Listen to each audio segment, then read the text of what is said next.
Hello examiner family. So ഇപ്പോൾ നല്ലൊരു proud മൊമെൻറ്റിലാണ് ഞാനിവിടെ ഇരിക്കുന്നത്. നമ്മുടെ +1 അഗ്നി ബാച്ചിൽ പഠിച്ച് അത്രയും ഹാർഡ് വർക്ക് ചെയ്ത് പഠിച്ച് 518 മാർക്ക്, നമ്മുടെ +1-ൽ 520-ൽ 518 മാർക്ക് സ്കോർ ചെയ്തിട്ടുള്ള കായംകുളത്ത് നിന്ന് വന്ന കായംകുളത്തിൻ്റെ അഭിമാന താരമായിട്ട് വന്നിരിക്കുകയാണ് നമ്മുടെ സേറ. അപ്പോൾ സേറയ്ക്ക് ഇത്രയും മാർക്ക് കിട്ടാനുള്ള രഹസ്യമൊക്കെ നിങ്ങൾക്ക് അറിയാൻ താല്പര്യം ഉണ്ടായിരിക്കും. അപ്പോൾ നമുക്ക് ചോദിച്ചറിയാം.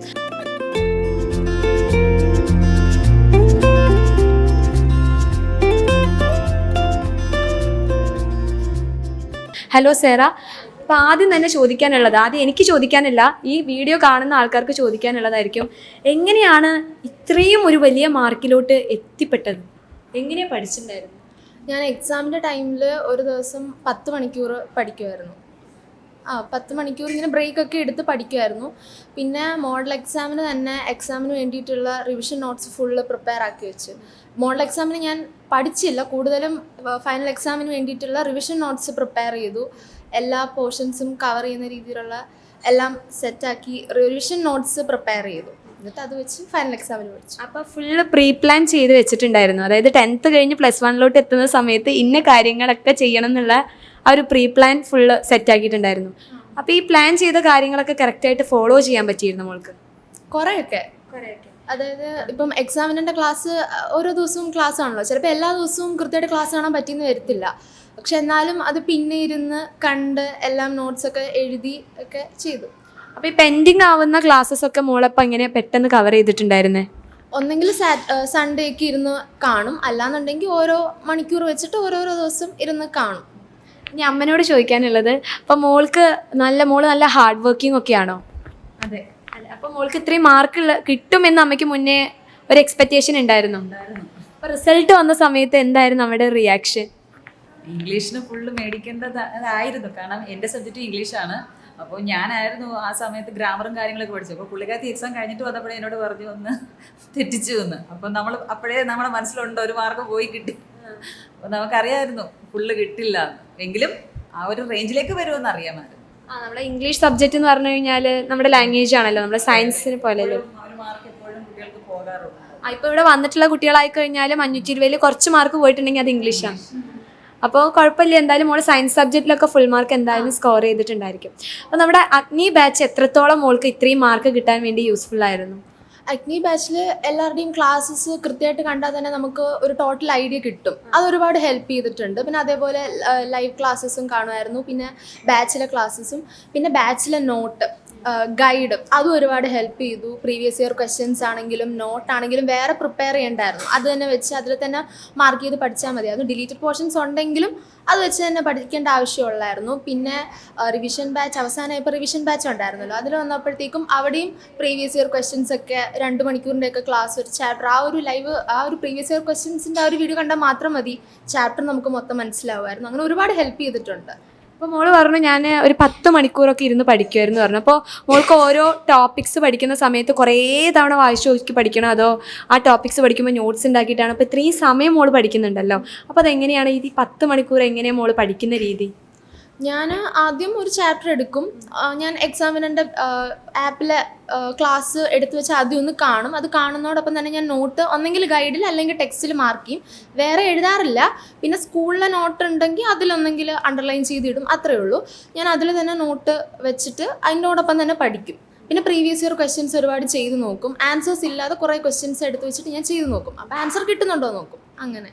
അപ്പോൾ വളരെ സിമ്പിളായിട്ടുള്ള രീതിയിലൊന്നും അല്ല ഈ മാർക്ക് വാങ്ങിച്ചിട്ടുള്ളത്.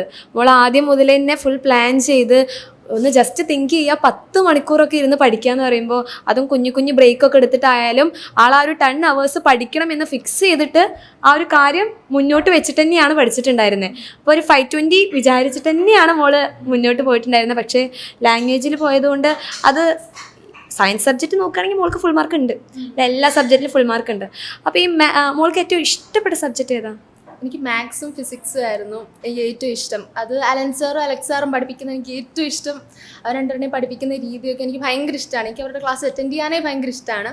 പിന്നെ +1 വന്നപ്പോൾ ബയോമാത്സ് എടുക്കുന്ന സമയത്ത് ഒരു കൺഫ്യൂഷൻ ഉണ്ടായിരുന്നു, കമ്പ്യൂട്ടർ എടുക്കണോ ബയോളജി എടുക്കണോ എന്ന്. അപ്പം അർച്ചന മിസ്സിനെ വിചാരിച്ചുകൊണ്ടാണ് ഞാൻ ബയോളജി പോലെ എടുത്തത്. ഓക്കെ, അപ്പോൾ നമ്മുടെ എക്സാമിനർ ഫാക്കൽറ്റി അല്ലേ, അതായത് നമ്മുടെ അർച്ചന മിസ്സിൻ്റെ ക്ലാസ് അയ്യോ ഇനി ഞാൻ 10 കഴിഞ്ഞ് +1 എത്തുന്ന സമയത്ത് എനിക്ക് മിസ്സാവുമല്ലോ, അപ്പോൾ ആ ക്ലാസ്സസ് എനിക്ക് കാണാമല്ലോ എന്ന് പറഞ്ഞ് ബയോമാക്സ് എടുത്ത് മോള് പഠിച്ചു. അപ്പോൾ എങ്ങനെ ഉണ്ടായിരുന്നു മോൾക്ക് ബയോളജി ബുദ്ധിമുട്ടുള്ള സബ്ജക്റ്റാണോ? ബയോളജി വന്നിട്ട് ഇപ്പം മാത്സ്, ഫിസിക്സ്, കെമിസ്ട്രി ഒക്കെ വന്നിട്ട് നമുക്ക് തിയറി ഉണ്ട്, പ്രോബ്ലം ഉണ്ട്, അങ്ങനെ ഒരുപാട് നമുക്ക് മീൻസ് കാണാതെ പഠിക്കേണ്ട ആവശ്യമില്ല, എല്ലാം അങ്ങനെ. പക്ഷേ ബയോളജിയിലേക്ക് വരുമ്പോൾ നമുക്ക് ഫുൾ തിയറി ആണല്ലോ, എല്ലാം നമ്മൾ ബൈഹാർട്ട് ചെയ്ത് പഠിക്കണം. പിന്നെ +1 വന്നപ്പം പോർഷൻസ് ഒക്കെ ഒരുപാട് വലുതായി, എല്ലാം ഒരു ചാപ്റ്റർ ഇങ്ങനെ പഠിച്ച് വരുമ്പോൾ ബാക്കി എന്നുള്ളതൊക്കെ മറക്കും, അങ്ങനെ കുറച്ച് ബുദ്ധിമുട്ടൊക്കെ ഉണ്ടായിരുന്നു. പക്ഷേ കുഴപ്പമില്ലായിരുന്നു. ഓക്കെ, അപ്പോൾ മോൾ എന്തായാലും അടിപൊളിയായിട്ട് തന്നെയാണ് ആദ്യം ആ ടൈം ടേബിൾ ഫോളോ ചെയ്ത് മാക്സിമം പോകാൻ വേണ്ടിയിട്ട് മോൾ നോക്കിയിട്ടുണ്ടായിരുന്നു. അപ്പോൾ മോൾക്ക് ഇനി ഇപ്പോൾ സാധാരണ നമ്മൾ എല്ലാ കുട്ടികളോടും ചോദിക്കുന്ന സമയത്ത്, ഇപ്പോൾ ഞാനൊക്കെ എൻ്റെ ആ ഒരു സമയത്തൊക്കെ ആണെങ്കിൽ ചോദിക്കുമ്പോൾ ഏറ്റവും ബുദ്ധിമുട്ടുള്ള സബ്ജക്റ്റ് ഏതാണെന്ന് വെച്ചാൽ മാത്സാണ്, മാത്സ്, ഫിസിക്സ്. പക്ഷേ മോള് പറയുന്നത് ഫിസിക്സും മാത്സും ആണ് എൻ്റെ ഫേവറേറ്റ്. നമ്മൾ സാധാരണ ഈ ബയോളജി അതിങ്ങനെ പഠിച്ചാൽ മതിയല്ലോ, മറ്റേതിങ്ങനെ കണ്ടെത്തിയിട്ട് ഇങ്ങനെ അവസാനം 2 വര ഇടാൻ കിട്ടൂല. ഈ മാത്സ് ഒക്കെ ചെയ്യുമ്പോൾ നമുക്ക് ഏറ്റവും കൂടുതൽ ഹാപ്പിനെസ് ഉണ്ടാവുക, എല്ലാം ചെയ്ത് കഴിഞ്ഞാൽ അവസാനം 2 ഒരു അണ്ടർലൈൻ ചെയ്യാറുണ്ട്, അപ്പോഴാണ് ഒരു സന്തോഷം. പക്ഷെ ഇങ്ങനെ ചെയ്യുമ്പോൾ അത് ഇടാൻ കിട്ടുന്ന ചാൻസ് വളരെ കുറവായിട്ടാണ് കിട്ടുന്നത്. അപ്പോൾ മോൾ എങ്ങനെയാണ് ഈ 2 സബ്ജക്റ്റിന് ഏറ്റവും ഇഷ്ടപ്പെടാനുള്ള കാരണം എന്താ? അത് ഒന്നെന്ന് പറഞ്ഞു കഴിഞ്ഞാൽ നമ്മളൊന്നും കാണാതെ പഠിക്കേണ്ട, മാത്സ് ആകുമ്പോൾ കാണാതെ പഠിക്കേണ്ട. ഇപ്പോൾ ഇക്വേഷൻസ് ആണെങ്കിലും കാണാതെ പഠിക്കേണ്ട ആവശ്യമില്ല, ഒരു ക്വസ്റ്റ്യൻ ഒരു 2-3 തവണ ചെയ്ത് പഠിക്കുമ്പോൾ തന്നെ നമുക്കത് മനസ്സിലാവും. അപ്പം പിന്നെ ഒരുപാട് പ്രീവിയസ് ഇയർ ക്വസ്റ്റ്യൻസും ഒരുപാട് മോഡൽ ക്വസ്റ്റ്യൻസും ഒക്കെ ചെയ്ത് കഴിയുമ്പോൾ നമുക്കത് തറവായിരിക്കും. ആ ഒരു രീതിയിലുള്ള ഏത് ക്വസ്റ്റ്യൻസ് വന്നാലും ഫൈനൽ ആൻസർ തെറ്റിപ്പോയാലും നമുക്ക് അവിടെ വരെയുള്ള സ്റ്റെപ്പ് നമുക്ക് കറക്റ്റായിട്ട് ചെയ്യാനുള്ള ഒരു ഐഡിയ കിട്ടും. പ്രീവിയസ് ഇയർ ക്വസ്റ്റ്യൻസ് മാത്രം ചെയ്താൽ മതി. അതേപോലെ തന്നെ ഫിസിക്സ് ആണെങ്കിലും തിയറിയൊക്കെ പഠിക്കാൻ എളുപ്പമാണ്. അലക്സ് സാറും ദിൽഷ മിസ്സും അടിപൊളിയായിട്ട് പഠിപ്പിച്ചായിരുന്നു, അവസാനമൊക്കെ ആയപ്പോഴത്തേക്കും നന്നായിട്ടുണ്ടായിരുന്നു. പിന്നെ ഡെറിവേഷൻസും പ്രോബ്ലം ഒക്കെ അടിപൊളിയായി. ഓക്കെ, അപ്പോൾ ബയോളജി മോള് പറഞ്ഞു എനിക്ക് തിയറി പഠിച്ചെടുക്കാൻ ബുദ്ധിമുട്ടായിരുന്നു എന്ന്. അപ്പോൾ മോള് ബയോളജിക്ക് കുറേ നേരം ടൈം സ്പെൻഡ് ചെയ്ത് എങ്ങനെയായിരുന്നു ബയോളജി പഠിച്ചിട്ടുണ്ടായിരുന്നത്? ബയോളജി ഞാൻ ആദ്യം ബോട്ടണി ഒരു 2 ചാപ്റ്റർ പഠിക്കും, സോളജി 2 ചാപ്റ്റർ പഠിക്കും, എന്നിട്ട് അത് റിവൈസ് ചെയ്യും. അങ്ങനെയൊക്കെയായിരുന്നു പഠിച്ചു പോയത്. കാരണം നമ്മൾ ഇപ്പോൾ ഒരുപാടുള്ളത് കൊണ്ട് നമ്മൾ അവസാനമൊക്കെ വരുമ്പോഴത്തേക്കും മറന്നു പോകുമായിരുന്നു. അപ്പോൾ അങ്ങനെ അങ്ങോട്ടും ഇങ്ങോട്ടൊക്കെ മിക്സാക്കിയാണ് പഠിച്ചത്. പിന്നെ കുറേ കോഡൊക്കെ വെച്ച് ഒക്കെ പഠിച്ചു. അപ്പോൾ മോള് പറഞ്ഞു ഒത്തിരി പഠിക്കാൻ, നമ്മുടെ ടെക്സ്റ്റ് ബുക്ക് തന്നെ നല്ല കട്ടിയുള്ള ടെക്സ്റ്റ് ബുക്ക്, അപ്പോൾ അതിൽ ഒത്തിരി പഠിക്കാനുള്ള കാര്യങ്ങളുണ്ട്. അപ്പോൾ മോള് പറഞ്ഞു ഇങ്ങനെ മറന്നു പോകുന്നു. അപ്പോൾ മറവിക്ക് വേണ്ടി മോൾ എന്ത് ഗുളിക കഴിച്ചിട്ടുണ്ടായിരുന്നു? അതായത് എന്ത് ടിപ്സാണ് ഉദ്ദേശിച്ചത്? മറവിക്ക് വേണ്ടിയിട്ട് പ്രീവിയസ് ഇയർ ക്വസ്റ്റ്യൻസ് ഒരു തവണ ചെയ്യുക, അത് തന്നെ പിന്നെയും ഒരുപാട് ക്വസ്റ്റ്യൻ പേപ്പർ വർക്കൗട്ട് ചെയ്ത് വരുമ്പോഴത്തേക്കും ഒരുപാട് തവണ ക്വസ്റ്റ്യൻസ് റിപ്പീറ്റ് ഒക്കെ ആവുമല്ലോ. അപ്പം നമ്മളത് പിന്നെയും ഇങ്ങനെ ഓർത്തോർത്ത് വരുമ്പം മറക്കാതിരിക്കും. അപ്പോൾ നമ്മുടെ എപ്പോഴും ഒരു സക്സസ്സിന് പിറകിൽ വേറെ കൈകൾ എന്ന് പറയുമ്പോൾ നമ്മളെപ്പോഴും നമ്മുടെ പാരൻസിനെ ആലോചിക്കുക. അപ്പോൾ മോൾക്ക് ഇപ്പോൾ 3 മാർക്ക് കിട്ടിയിട്ടുണ്ട്. അപ്പോൾ ഇതിൽ ഫാമിലി എത്രത്തോളം ഇൻക്ലൂഡ് ചെയ്തിട്ടുണ്ട് അല്ലെങ്കിൽ ഇൻവോൾവ് ചെയ്തിട്ടുണ്ട്? ഞാനിങ്ങനെ എപ്പോഴും ഇരുന്ന് പഠിക്കുന്ന സമയത്തൊന്ന് അച്ഛനും അമ്മയൊക്കെ വന്നിട്ട് പഠിക്കും, പറയും നീ ഒന്ന് വന്ന് ഭക്ഷണം കഴിക്കുക, അല്ലെങ്കിൽ ഒന്ന് എണ്ണീറ്റ് വാ എന്നൊക്കെ പറയുമായിരുന്നു. എനിക്കൊന്ന് ബയോളജി എക്സാമിൻ്റെ തലേന്നായിരുന്നു, ഞാൻ വെളുപ്പിനെ എണ്ണീറ്റിരുന്നു, തൊട്ട് തലേ ദിവസം വെളുപ്പിനെ എണ്ണീറ്റിരുന്നു. ഞാൻ എണ്ണീറ്റതേ ഇല്ല ഇവിടുന്ന്, ഫുഡ് കഴിക്കാൻ മാത്രം എണ്ണീറ്റ്. വൈകുന്നേരം 5 മണി 6 മണിയൊക്കെ അപ്പം അച്ഛൻ വന്നിട്ട് പറഞ്ഞു നീങ്ങനെ എപ്പോഴും ഇരുന്ന് പഠിച്ചു കഴിഞ്ഞാൽ നിനക്ക് മടുക്കും, നീ എണ്ണീറ്റ് അങ്ങോട്ടും ഇങ്ങോട്ടൊക്കെ നടക്കാൻ പറഞ്ഞു. അത് സപ്പോർട്ടീവ് ആയിരുന്നു. അപ്പോൾ മോളിങ്ങനെ ഈ ഒരു എക്സാം ടൈമിൽ ഇത്രയും നേരം ഇരുന്ന് പഠിക്കുന്ന സമയത്ത് ആ ഒരു സമയത്ത് നമ്മുടെ മനസ്സിലെന്താ വന്നിട്ടുണ്ടായിരുന്നു? പുള്ളിക്കാരത്തി എക്സാം എന്നല്ല, പുള്ളിക്കാരത്തിക്ക് അവളുടെ മാർക്ക് ഒരു വലിയ വിഷയമാണ്. പുള്ളിക്കാരത്തിക്ക് ഒരു മാർക്ക് പോലും കുറയാൻ പുള്ളിക്കാരത്തി ആഗ്രഹിക്കുന്നില്ല. അതുകൊണ്ട് തന്നെ ഒത്തിരി ഡെഡിക്കേഷനാണ്. മറ്റുള്ളവർക്ക് കൂടുന്നതല്ല ടെൻഷൻ, പുള്ളിക്കാരത്തിക്ക് ഏറ്റവും ഹയസ്റ്റ് ആയിരിക്കണം സ്കോർ എപ്പോഴും. അപ്പോൾ ഞാനെപ്പോഴും പറയും മോൾ അതിനുവേണ്ടി അങ്ങനെ ഇതാകണ്ട, നമുക്ക് കിട്ടുന്നത് മതി. അങ്ങനെ പറ്റത്തില്ല. അത് 10th അങ്ങനെയായിരുന്നു, ഫുൾ A+ കിട്ടിയെന്ന് നമുക്ക് ഉറപ്പായിരുന്നു. പക്ഷേ പുള്ളിക്കാരത്തി ഒത്തിരി ടെൻഷനായിരുന്നു. ഇനി എങ്ങാനും എക്സാമിൻ്റെ തലേന്ന്, അതായത് റിസൾട്ട് വരുന്നതിൻ്റെ തലേന്ന് അമ്മേ ഞാൻ മലയാളത്തിൽ അങ്ങനെ തോറ്റു പോകും. ഞാൻ ചോദിച്ചാൽ എന്താ ഇങ്ങനെ ചോദിക്കുന്നത്? എനിക്ക് എന്ന് വെച്ചാൽ പുള്ളിക്കാരത്തേക്ക് മലയാളം ഇത്തിരി പാടാണ്, അതുകൊണ്ടാണ് ഇപ്പം ഹിന്ദി എടുത്തത്. പക്ഷെ 10th വരെ നമുക്ക് മലയാളം എടുത്താലേ പറ്റുള്ളൂ. ഞാൻ അല്ലമ്മേ എനിക്ക് എന്തെങ്കിലും അങ്ങനെ തെറ്റിയിട്ടുണ്ടോ, എനിക്ക് പേടിയാവുന്നുണ്ട്. ഞാൻ പറഞ്ഞു ഒന്നുമില്ല, നീ ധൈര്യമായിട്ടിരിക്കും. റിസൾട്ട് വന്നപ്പോൾ എന്തുവാ ഫുൾ A+ ഉണ്ട്. പക്ഷേ പുള്ളിക്കാർക്ക് ഒത്തിരി ടെൻഷനാണ്. നമ്മൾ ആ ടെൻഷനിൽ നിന്ന് മാറാൻ വേണ്ടിയിട്ട് നമ്മളെപ്പോഴും അവളെ ഇത്തിരി ഒന്ന് പിറകോട്ട് വലിക്കാൻ നോക്കും. പക്ഷെ പുള്ളിക്കാരത്ത് ഇങ്ങനെയല്ല, ഫ്രണ്ടിലോട്ട് തന്നെ പോയിക്കൊണ്ടിരിക്കും. അതുപോലെ തന്നെ ഏതെങ്കിലും ഒരു എക്സാമിനറിൻ്റെ ഒരു ലൈവ് മിസ്സായാൽ എന്നോട് പറയും രാവിലെ വിളിച്ചുണർത്തണം. ആ ലൈവ് രാത്രിത്തെ ലൈവ് രാവിലെ അത് റെക്കോർഡായി കിടക്കും, ഞാൻ കണ്ടോളാം അതിന്. അപ്പോൾ എനിക്ക് തോന്നുന്നൊരു 5 മണിയൊക്കെ ആകുമ്പോഴേ എന്നെ പുള്ളിക്കാരത്തെ വിളിച്ചുണർത്തി ആ ലൈവ് കണ്ട് ആ ക്ലാസ് മുഴുവൻ അറ്റൻഡ് ചെയ്തിട്ടേ പിന്നെ ഒരു സമാധാനമുള്ളൂ. അപ്പോൾ ആളൊരു കാര്യം വിചാരിച്ചു കഴിഞ്ഞാൽ നല്ല ഡെഡിക്കേറ്റഡ് ആയിട്ട് ചെയ്യും. അപ്പോൾ എനിക്ക് തോന്നുന്നു അമ്മ കുറച്ചും കൂടി ഫോർവേഡ് തിങ്കിങ്, അതായത് കിട്ടിയില്ലെങ്കിൽ പോട്ടെ നെക്സ്റ്റ് ടൈം നോക്കാം. അപ്പോൾ ഈ ഒരു ക്യാരക്ടർ ആരുടെ അടുത്തുനിന്ന് കിട്ടിയതായിരിക്കാനാണ് ചാൻസ്? അച്ഛൻ്റെതായിരിക്കും. അച്ഛൻ കുറച്ചും കൂടി ഡെഡിക്കേറ്റഡ് ആയിട്ട് എല്ലാ കാര്യങ്ങളും. ഓക്കെ, അപ്പോൾ മോളിപ്പോൾ കുറേ 10 വന്നിട്ടുള്ള കുറേ കുട്ടികളുണ്ടായിരിക്കും. അപ്പോൾ കുറേ കുട്ടികൾക്ക് എപ്പോഴും നമ്മൾ കുട്ടികൾ ആദ്യം ചോദിക്കുന്ന സയൻസ് ബുദ്ധിമുട്ടാണോ മിസ്സേ, ഞാൻ ഒരു ആവറേജ് സ്റ്റുഡൻ്റ് ആണ്, എനിക്ക് പഠിക്കാൻ പറ്റുമോ? അപ്പോൾ മോൾക്ക് അങ്ങനെയുള്ള കുട്ടികളോട് എന്താ പറയാനുള്ളത്? സയൻസ് നമ്മൾ കുറച്ച് ടൈം സ്പെൻഡ് ചെയ്യണം. ഇപ്പം വേറെ സ്ട്രീമിലും അതേപോലെ സ്പെൻഡ് ചെയ്യണം. പക്ഷേ സയൻസിലും നമ്മൾ കൂടുതൽ ടൈം സ്പെൻഡ് ചെയ്യേണ്ടി വരും. കാരണം ഇപ്പോൾ 10th നിന്ന് വരുമ്പോൾ ഇപ്പോൾ ഫിസിക്സ് എടുക്കുകയാണെങ്കിൽ ഇപ്പോൾ 10th നമ്മൾ പഠിച്ചിട്ടില്ലാത്ത ഒരുപാട് കാര്യങ്ങളോട് പഠിക്കാനുണ്ട്. ഇപ്പോൾ ഒരു എക്സാം എടുക്കുകയാണെങ്കിൽ ഡെറിവേഷൻ ആദ്യമൊക്കെ വരുമ്പം അത് ഭയങ്കര ബുദ്ധിമുട്ടായിരിക്കും.